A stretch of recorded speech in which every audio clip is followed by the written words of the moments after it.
thought I was just coming to talk to you, man. I know, that's why I was kind of under the impression. This is way better than you, man. Well, that's what I was asking these guys. How do you get to know Yelawolf here in the middle of Iowa?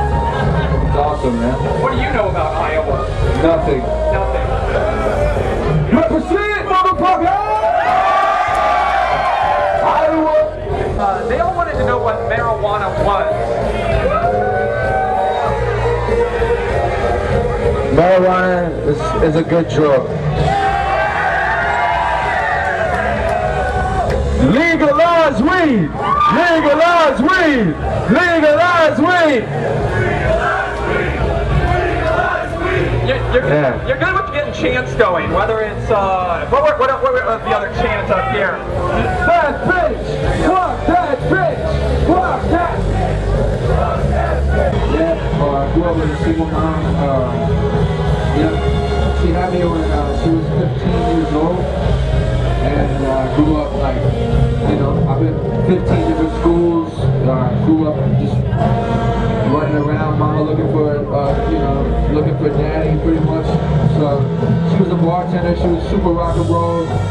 She's beautiful, so I stayed in a lot of crazy parties, a lot of crazy rock and roll parties. And I also grew up in and out of the music world. Like my mama's boyfriend used to tour with Randy Travis, and tour with Alabama, and tour with Aerosmith and Alice Cooper and all the people. So I used to be on stage and be on tour and shit. So I was just in that world, so I owe a lot of that classic rock knowledge and country shit that comes from that world. So I know you're from Alabama, but you kind of just consider yourself. Yeah, I lived in Alabama most of my life, in and out. I lived in Yale. Yeah, hell yeah, roll tide. I'm a Hawkeye fan. I can't agree with that. I can't get a chant going like you can, but everybody loves the Hawks.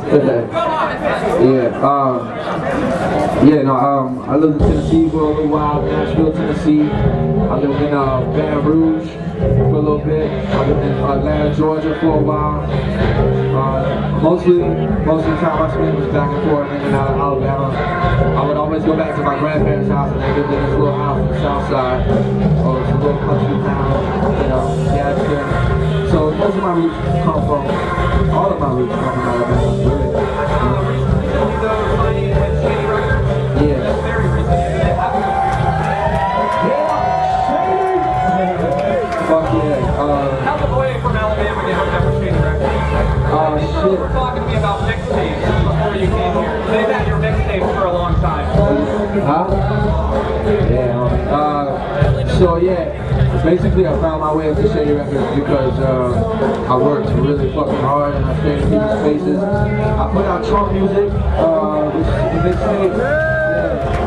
I put out Trump music over a year ago now, and basically found his way into Paul Rosenberg's hands, which is and then his manager Paul Rosenberg runs Shady Records with Marshall, and when Eminem went out to Miami to work with Jim Johnson, which is like a big brother of mine. Jim Johnson produced Lollipop, Whatever You Like. Jim Johnson is like a big brother of mine. He played Marshall Pop the Trump, my video, and when he saw that, he decided he wanted to check out the mixtape. After he checked out the mixtape, that was pretty much it. He flew me out to Detroit, we had a meeting, and now I'm Shady Records. Radioactive coming out September 27th. September 27th, Radioactive. It is dropping. Make some noise if you're gonna get that Radioactive. Fuck yeah. We got some really big fans out here. I asked them to think of any questions. Did you guys think of anything that you wanted to ask your fans? What do you got? When will I be back here? You gotta go talk to your promoters. You gotta go up in these clubs. You gotta go to radio stations. You gotta call. You gotta request. You gotta put me out here. I can't just invite myself back to your city. You gotta make it. You gotta demand me to come back. So if you want me to come back, you just make a lot of fucking noise out here, man. You tell these motherfuckers I want to come back, and I'll be here. What do you think of the boy in Iowa? Is everything here imagine? This place is fucking sick! I'm getting hammered. What you know about the Des Moines skateboarding scene, man? Keith Kershaw owns a location out for board.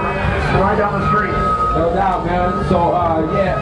So that brings up a good point. I grew up skateboarding. You know, I've been skateboarding forever now. And I know there's an ill skate scene out here. Actually, I'll be on Warped Tour this year. My homie Newport, who's a professional skateboarder. Yeah.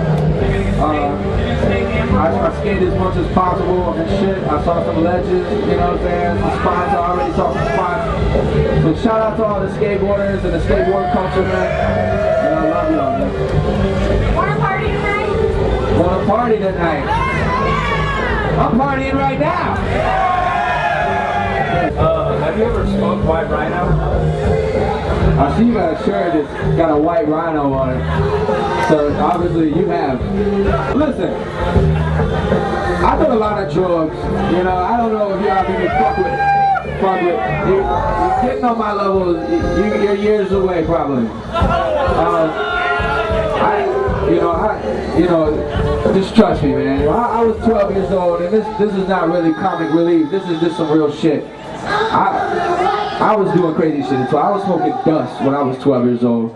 You know, I was doing acid, mescaline, peyote, fucking snorting Special K, cocaine, all that fucking shit. Before I was 18 years old, I had my skill in drugs. So you know what? I'm drinking beer these days. You know what I'm saying? I'm chilling out. I don't fuck with that heavy shit, you know. But I do love the party, and I love to see people have a good time, and I know enough about it to talk about it, and that's why I do talk about it. You know, have fun, man. Experience it all. You know what I'm saying? Just be careful. You might find yourself naked in a corner, shaking somewhere from some fucking bad acid, you know. So believe me, I've been there, and it's not a good feeling. I saw the naked Indian. Yeah, I did see that. You're half Cherokee? Yeah. Speaking to us for the Native Americans, you know. We'll do one more.